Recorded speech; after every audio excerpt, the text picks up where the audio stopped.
The latest. Thank you for your love and support. I appreciate you all. The political landscape of Africa is changing. For years now, the story about Mali, Niger, and Burkina Faso in the Western media has been one of instability and chaos. But the president of Botswana, Duma, Boko, during an interview, has just flipped that script.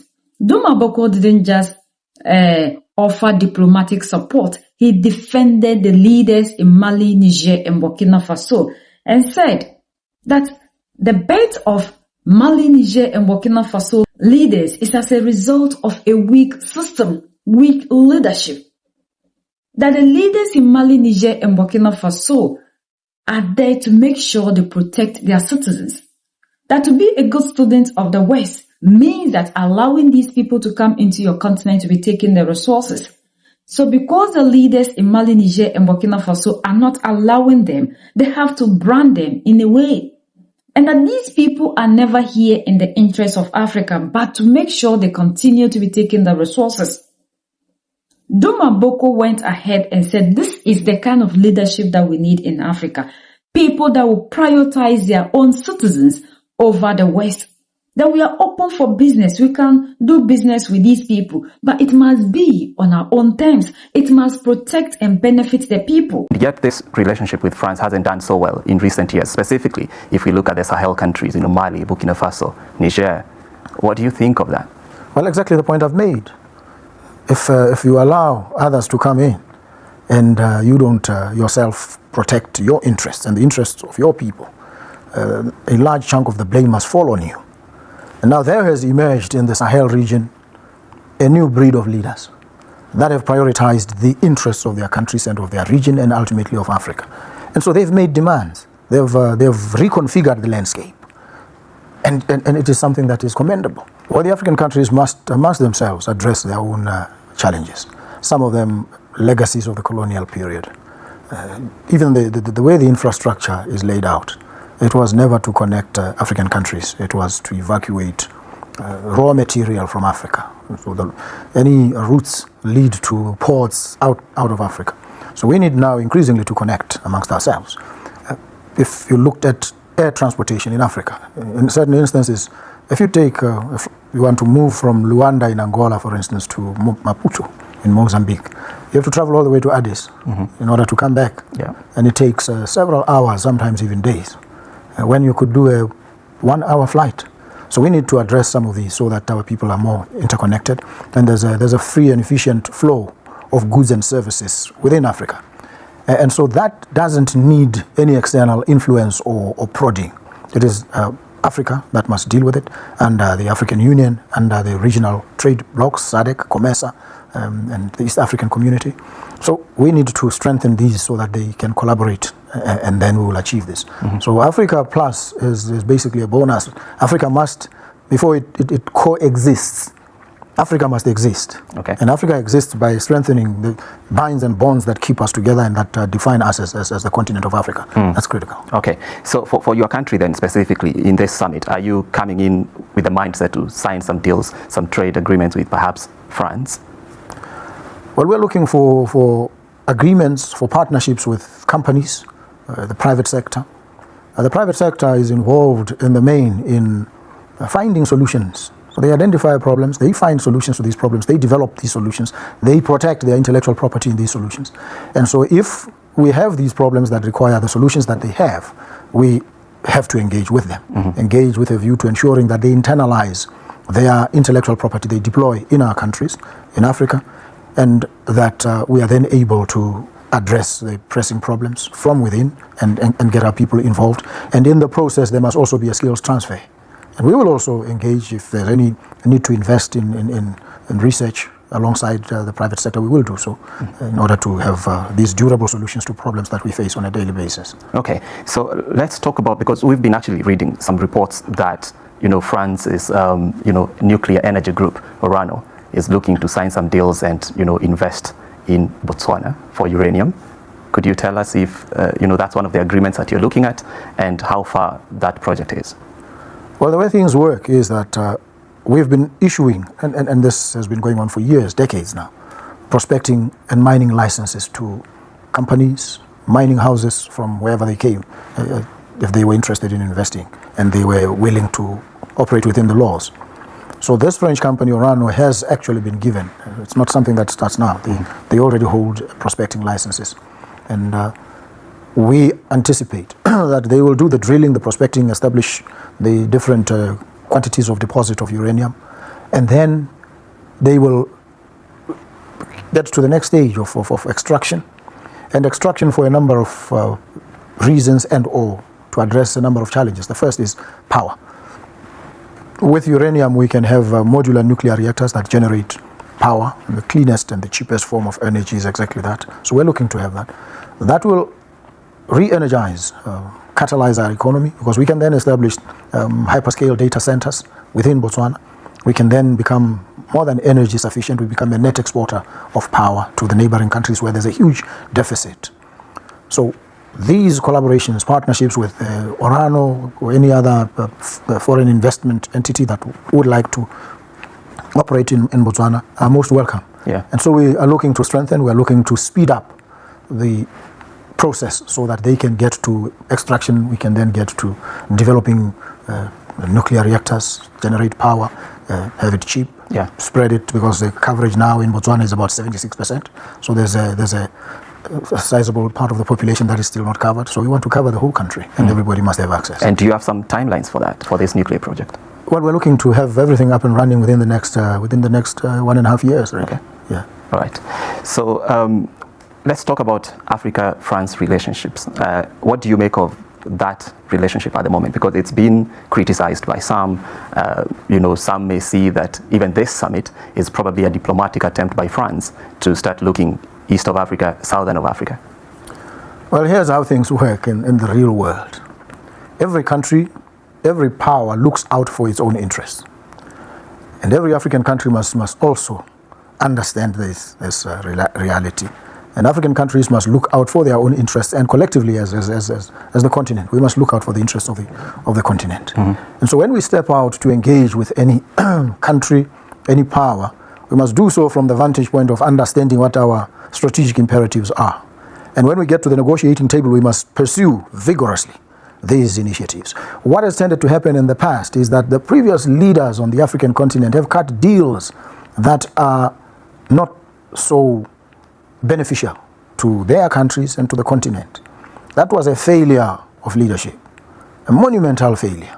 So we need a breed of leaders now that understand the interests and are able to pursue these interests vigorously, and come out of any negotiation, any engagement with deals that benefit the countries, that benefit the continent, and that then are able to sustain these links and affinities among the African countries themselves. So this is what we need to do.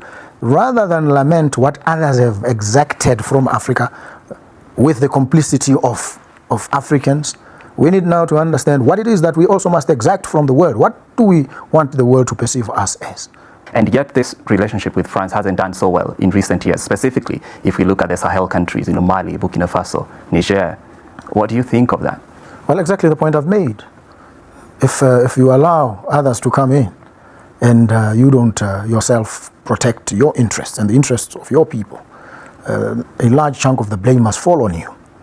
And now there has emerged in the Sahel region a new breed of leaders that have prioritized the interests of their countries and of their region and ultimately of Africa. And so they've made demands. They've reconfigured the landscape. And it is something that is commendable. And so whoever wants to deal, France can deal with the Sahel region, but on terms that are different from the previous ones. So there's no preclusion. There's no stopping any country from trading with. What now must obtain is we trade on fair and equitable terms. That must benefit the countries in Africa. And the Sahel region has taken that stance, and it's critical. For France at this moment, what do you think would be that strategic advantage for Africa that you're trying to describe? If you take the Botswana, the collaboration in the uranium space, it's not about extracting uranium in the raw and taking it and fixing the prices yourselves elsewhere. This is about the country from which the uranium is produced, playing a leading role in the process of extraction, in any beneficiation, and in the trade and the commodity. And so This is exactly what must happen. Right. So people must come, foreign investors must come, we encourage them to come, but they will come on our terms, not on terms determined by themselves and to the exclusion of the producer countries. This is a very simple proposition, and it's a fair and equitable proposition even in the world of commerce. So tell me where you see African countries in terms of that strategic positioning, especially with global powers like China and the US. This very week there will be a big meeting between President Trump and Xi Jinping in China, and it comes at a time when China has just granted African countries a huge trade deal for, zero tariff for most of their exports. Do you feel that African countries are finally sort of cracking the code to demonstrate that value that you described earlier? Well, yes, I think there's a unique opportunity for African countries. We do not want a repeat of the 1884 Berlin Conference where foreign powers met for the apportionment of Africa amongst themselves. We want a situation where those who come as equal partners and respectfully to assist their economies, of course, but to also appreciate that the African economies must also grow, and the Africans, for their part, must engage with Xi Jinping, engage with President Trump, with an understanding of what their strategic interests are, and go to the table to ensure that they get a fair deal, a fair and equitable deal that will work for their people and generate the economic growth that is required to power the lives and livelihoods of their people. That France has been here for a very long time. They come in the name of partnership, but it is not true. They are never here for anything called partnership.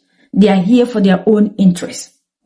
And he connected the dot to what is happening currently in Botswana, where we are seeing that the French President Emmanuel Macron, after being kicked out of Niger, not having access to the uranium, now went to Botswana because Botswana has uranium. And he made it clear that these people are only there to make sure they get the things to continue to keep their global status high and not for you. And that we know the President of France openly told the whole world that they are here for their interests. So that when they come here in the name of partnership, these people are actually here for their own benefit.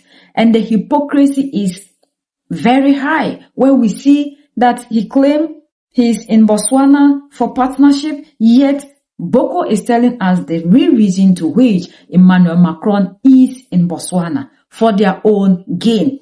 And that system must go. We need to wipe out all these weak leaders and get leaders who will be bold enough to take decisions that will favor the people and not to always compromise. Some leaders would have sat down during that interview to point a wrong finger and talk about democracy. But Duma Boko stood his ground and didn't allow that. And he's calling for leaders to be like Mali, Niger, and Burkina Faso.